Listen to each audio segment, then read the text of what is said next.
Hello and welcome back to HardReset.Info. In this video, I will show you how to fix your auto brightness not working on Samsung Galaxy XCover7 Pro. Let's begin.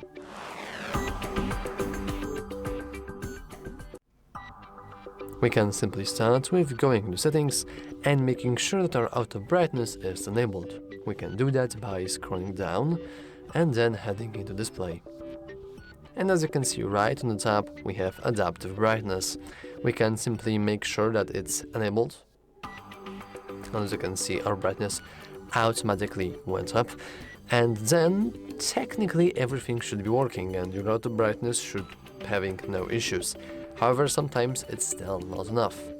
Then I would simply advise you to reboot your phone. You can easily do that by expanding your control center, pressing the power icon in the top right corner and then going into restart and tapping it once again to restart it. I know that this may sound kind of silly, but whenever you restart your phone, you're not only restarting the software, but also the hardware as well, including sensors that are responsible for detecting brightness levels around you. So it is pretty important to simply reset your phone from time to time. Anyway, that's all for this video.